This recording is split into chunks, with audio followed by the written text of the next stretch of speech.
இன்னைக்கு நம்ம பார்க்க போகிற டிஷ் என்னன்னு கேட்டிங்கன்னா பன்னீர் பட்டர் மசாலா. அது எப்படி செய்யறதுன்னு பார்க்கலாம். அதுக்கு முன்னாடி நம்ம சேனலை சப்ஸ்கிரைப் பண்ணிக்கோங்க, பக்கத்தில் இருக்கிற பெல் பட்டன் அழுத்திக்கோங்க. வாங்க இந்த டிஷ் எப்படி செய்யறதுன்னு பார்க்கலாம். கடாயை அடுப்பில் வச்சுட்டு ஆயில் வந்து ஒரு 4 ஸ்பூனு இதில் ஊற்றிக்கலாம்.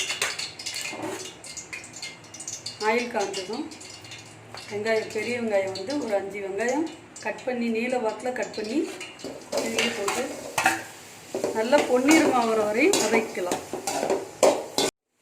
நல்லா பொன்னிறமாக ஆயிடுச்சுங்க.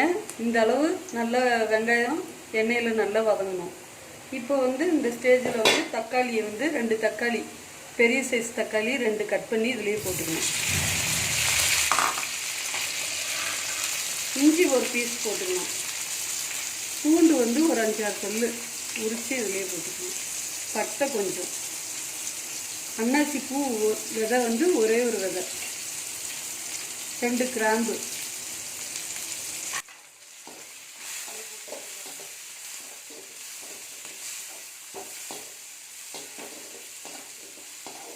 கொஞ்ச நேரம் நல்லா வதக்கிக்கலாம்.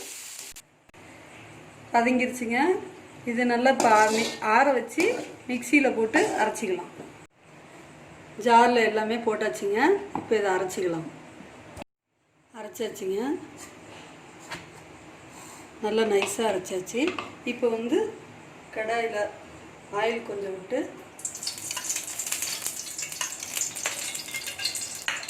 பன்னீர் எல்லாம் கட் பண்ண பன்னீர் எல்லாம் இதில் போட்டுங்க.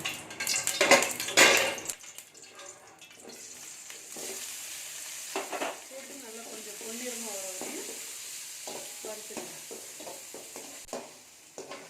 பொன்னிறமாக ஆயிடுச்சுங்க. இப்போ எடுத்து வச்சுக்கலாம் தட்டில்.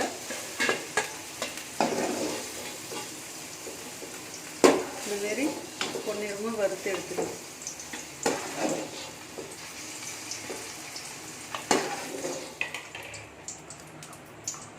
பட்டர் கொஞ்சம் போட்டுக்கலாம். 2 மிளகா வந்து பச்சை மிளகா கீரி போட்டுக்கலாம். நல்லா கொஞ்சம் நேரம் வதங்கணும்.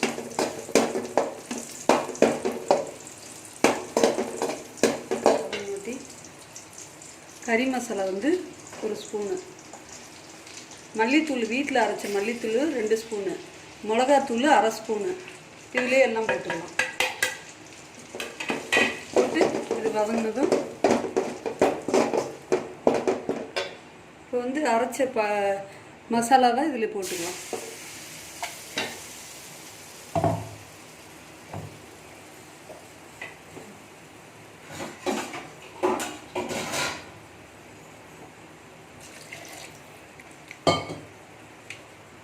இதிலே போட்டுக்கலாம்.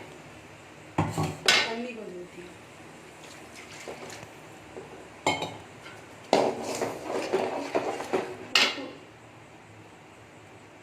உப்பு வந்து ஒரு 1/2 ஸ்பூன் போட்டுக்கலாம். நல்லா கொதி வரட்டும். குழம்பு நல்லா 10 நிமிஷம் கொதிச்சிருச்சுங்க. இப்போ இந்த ஸ்டேஜில் வந்து இந்த பன்னீர் எண்ணெயில் வறுத்தது இதிலே போட்டுக்கலாம். போட்டு ஒரு 2 நிமிஷம் இருக்கட்டும். பன்னீர் உடையாமல் அப்படி கலக்கி விட்டுக்கலாம்.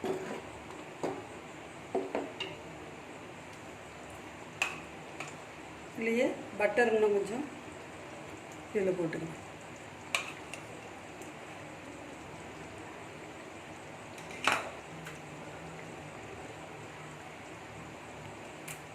கொத்தமல்லி கீரை இதிலே போட்டு இறக்கிடலாம். அவ்வளோதான், பன்னீர் பட்டர் மசாலா ரெடி ஆயிடுச்சு.